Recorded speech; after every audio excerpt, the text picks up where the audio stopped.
Bonjour, aujourd'hui sur Slide 42, nous vous proposons de découvrir Wiki, une nouvelle application iOS pour accéder au contenu de l'encyclopédie participative Wikipédia.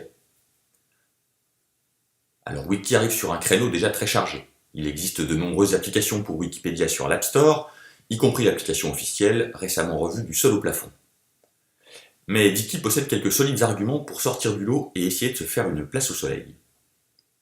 D'abord, un soin tout particulier porté à la présentation des articles, avec une typographie très travaillée.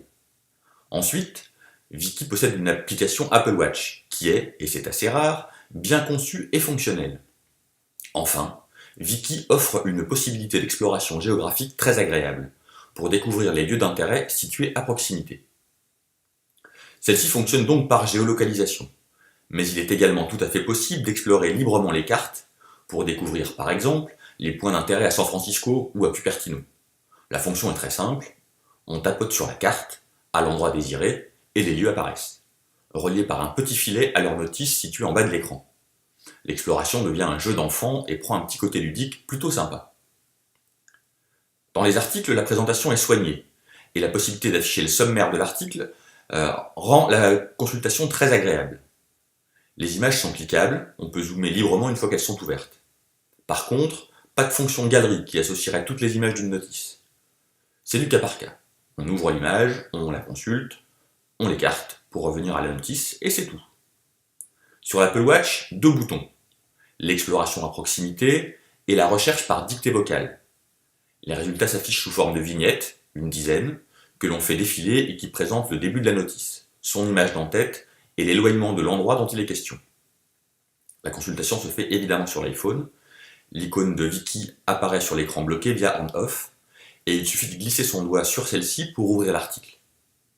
Notez que la consultation sur l'Apple Watch est assez rapide, moins d'une dizaine de secondes pour avoir les résultats de sa recherche. Wiki est universel et vendu 1,99 €. Il a de sérieux atouts mais aussi quelques défauts. La localisation en français est incomplète sur l'Apple Watch, l'interface reste en anglais. Sur le plan des langues également, l'utilisateur ne peut choisir qu'une langue pour les articles consultés, une langue principale. Ainsi, si l'on opte pour le français, aucune notice en anglais n'apparaît. C'est un choix logique, mais il est plus agréable quand on maîtrise un peu une langue étrangère de pouvoir consulter les notices dans celle-ci. Le contenu de Wikipédia en anglais est très supérieur au contenu de Wikipédia en français. On aurait ainsi aimé pouvoir privilégier le français tout en conservant par exemple l'accès aux notices anglaises en second choix.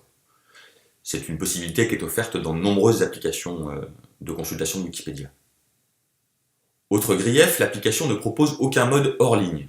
Il faut nécessairement une connexion réseau pour accéder aux articles, y compris ceux qui ont été bookmarkés par le système interne du logiciel. Et la fonction de consultation hors ligne ne devrait pas débarquer rapidement. L'éditeur nous a expliqué qu'il considère qu'on a maintenant quasiment toujours accès à un réseau et que dès lors ce n'est pas nécessaire. À notre avis, c'est un tort.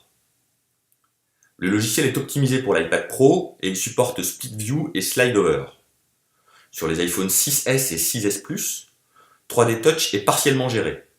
Depuis l'icône du Springboard, on peut accéder à la recherche et à la recherche localisée. Par contre, dans les articles, il n'y a pas de fonctionnalité pic et pop. Donc si vous cliquez sur les liens, ils s'ouvrent simplement, mais on ne peut pas accéder à une prévisualisation rapide de la notice via pic et pop. Bon, par contre, cette fonctionnalité-là est en projet et devrait arriver dans une prochaine mise à jour. Au final, Wiki nous laisse une bonne impression, surtout par son agrément d'usage et de consultation. Lire les notices est plaisant comme rarement, du fait de la présentation très soignée. Quelques défauts de jeunesse grèvent quand même le tableau et font de Wiki un achat dispensable, mais plaisant.